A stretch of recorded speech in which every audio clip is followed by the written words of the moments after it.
Sweet Karoline Leavitt is about to get into it with her nemesis, CNN's Kaitlin Collins.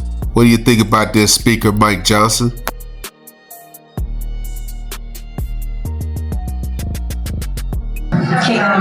Two questions. I have one on Venezuela to follow up, but first on affordability, since we were talking about the economy at the beginning. If the economy is as strong as the president has said it is, then why is he telling parents 2 weeks before Christmas that they should only buy 2 or 3 dolls for their children? Look, what the president is saying is that if we want products made right here in America, if we want them to be made from American small businesses, which is a large part of the reason the president has effectively implemented tariffs, then we're going to have better quality products right here in the United States. Maybe you'll pay $1 or $2 more, but you will get better quality and you'll be supporting your fellow Americans by buying American, and that's what the president was saying. Again, with respect to affordability, every economic metric, Kaitlin, and I wish you would report more on it, does in fact show that the economy is getting better and brighter than where it was under the previous administration. I will repeat, inflation as measured by the overall CPI has slowed to an average 2.5% pace. Real wages are increasing, roughly $1,200 for the average worker. Gas prices are down in almost every single state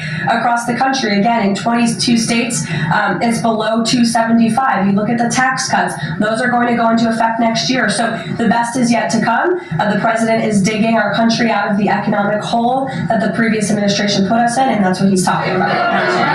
It was a year ago, as you know, and grocery prices have been up. So we've covered the economy, but there's mixed signals in terms of what that looks like. But on inflation is down from where it was. As measured by the overall CPI, it has slowed to an average 2.5% pace.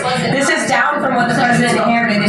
The president inherited 2.9% in January. Today it's at about 2.5%. So we're trending in the right direction with more to come. And I would remind you, when President Trump left office in his first term, inflation was 1.7%. And the previous administration jacked it up to a record high 9%. So again, in 10 months, the president has clawed us out of this hole. He's kept it low at 2.5%. And we believe that number is going to continue to decline, especially as energy and oil prices continue to decline as well.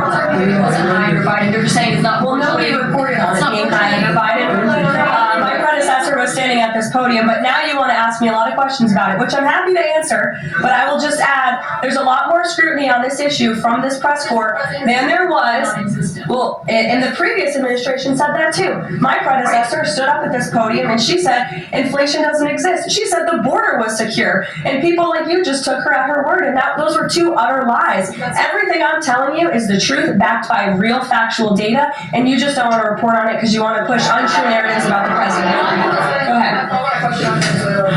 I'm not going to take your call. Go ahead. The second thing is on the Netflix Warner Brothers deal. The president did address this also yesterday. He said that he believes that the sale of CNN should be attached to that deal with Netflix or with Paramount, if that happens to ever with them. Can you just explain what the president's planning to do going forward to continue to make that case similar to what he made yesterday? After taking a drink, Karoline Leavitt took the chance to take another shot at Kaitlin Collins. Take a listen to this. I think the president's comments yesterday about the sale of CNN and new leadership is evidenced by my exchange with the CNN reporter in this room. Their viewership has gone down, their ratings has declined, and I think the president rightfully believes that network would benefit from new ownership. With respect to this deal, he has great respect for both companies who are bidding against one another, and I won't weigh in any further. Thanks. I have a question about the ACA, but just first very quickly clarifying Kaitlin's question. You acknowledged that CPI in January when you took office was 3%, and in September, the last month for which we have data, it was also 3%. So this reporter has to be out of her mind, not knowing the temperature in the room. She's coming to the rescue of Kaitlin Collins, Sweet Karoline's nemesis. This isn't going to end well. Take a listen. No, it's 2.5%. not in September, it was 3%. 2.5%, the average CPI right now. I have it in front of me. In President Trump's first 8 months in office, inflation as measured by the overall consumer price index has slowed to a 2.5 average pace. This is down from the 2.9% inherited in January. January is 1 month. Can I ask you about the ACA really quickly? There are a number of plans that are floating around on the Hill right now having to do with these premium subsidies that are about to expire. Which plan does the White House support? See that look on sweet Karoline Leavitt's face? She can't believe this ish is asking her another question after defending Kaitlin Collins. But she's gonna suck it up and answer it.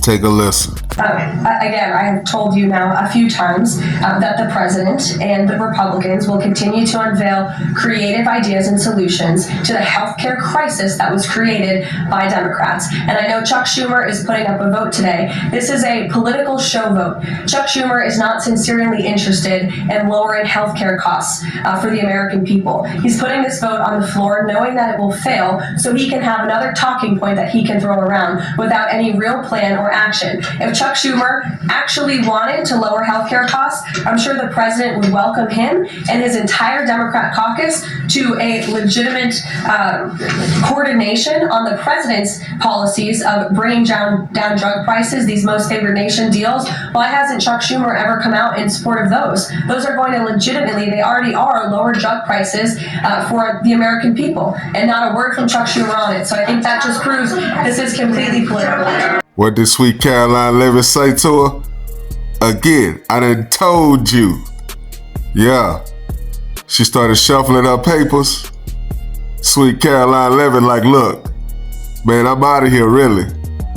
She's on heat right now. Sweet Karoline is on heat. She just got into it with Kaitlin Collins. And this lady, this ish, and I'm not saying ish, I'm just saying that's what sweet Karoline Leavitt is thinking, is got the audacity to ask me 2 questions. She must be out of her mind. And like I say, when you see Karoline Leavitt shuffling her papers, that's when you know she upset. I'm out, guys. Drop a comment. Like, comment, subscribe. Follow God, not culture.